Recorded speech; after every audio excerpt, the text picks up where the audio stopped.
Flammable liquids on site. Anytime you're using diesel, gasoline, mixed gas, you got to store it in an approved safety can. A safety can is a metal can with a spring actuated lid. In addition to that, it's got to have one of these. This right here, a lot of guys get confused and think this is for filtering out debris so it doesn't get in the gas tank of the equipment that you're using. It's actually a flame arrestor.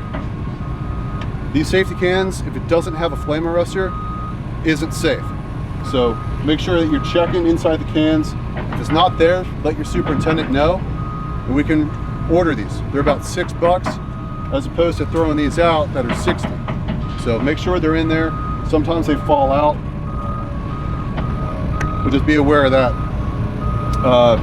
When you're refueling equipment, don't wait for the machine or the generator, whatever that you're using, to run out of fuel when you need the fuel. You know, plan your fill-ups in the morning, after break, after lunch, because you want to refill when the engine's cool.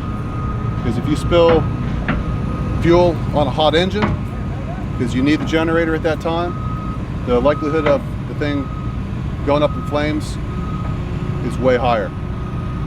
One of the ways to prevent spills is using funnels. This can right here is a Type 2. It's got the funnel affixed to the actual can itself.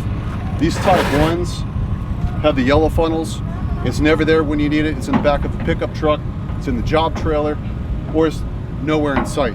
So when you fill this, make sure you're using a funnel, but ideally use the Type 2 safety cans. This will drain about 5 gallons in just over a minute. Really, really fast. You can turn it upside down. Doesn't spill, doesn't leak. Really good cans. When you're filling up equipment, it's critical to know what type of fuel you're using. Is it diesel? Is it mixed gas? Is it regular gas? And number two is you got to know where to fill up. On the older Bobcat, like the T300s, the diesel fill tank would be over here, and the hydraulic oil reservoir intake would be on the other side. And it happens all the time where guys get in a rush, it's dark, they can't see, and they end up filling the hydraulic tank with diesel fuel. And it totally shuts the job down until you fix that equipment.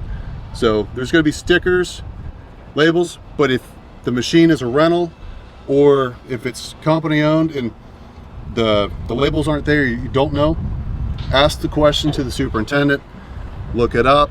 Don't assume, because putting the wrong fluid in the wrong container will put the job on idle until you fix it.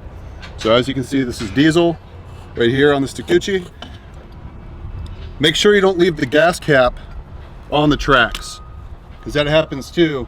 You fill it up as an operator, you're rushed, you hop in the cab, and you run over the gas cap where you'll lose it. And then you can't operate the equipment safely until you get a replacement out there. So don't leave it on the track. Some guys like to actually put it in the cab, so when they sit on it, they realize the gas cap's off. If you want to keep it in your pocket, you can do that, but don't leave it on the track, because that's the recipe to lose it. So you got your Type 2 safety can, insert it in there, lift up on the handle. When you're done, take the can back to either the back of the pickup truck or the flammable fuel storage container.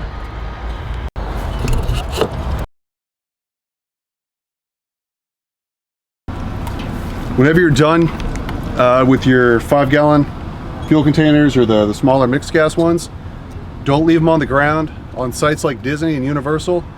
As soon as you're done filling up the piece of equipment or the tool and you put it on the ground, that's a violation.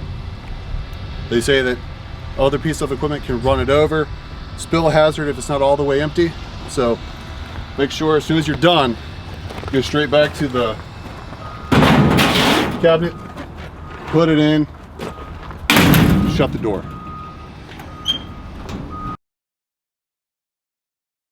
We're about over.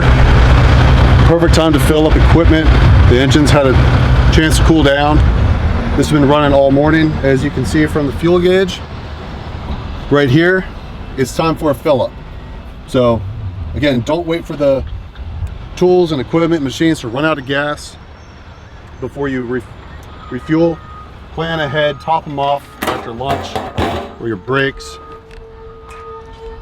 with a cool engine to ensure that there's no possibility of it catching fire. When you're filling up the equipment, you don't have to fill it up to the brim. Fill it up just over 3/4. Allow for expansion of the gas, especially here in Florida since it gets so hot, even in the winter times. Cap back on, and you're good to go to work the rest of the day.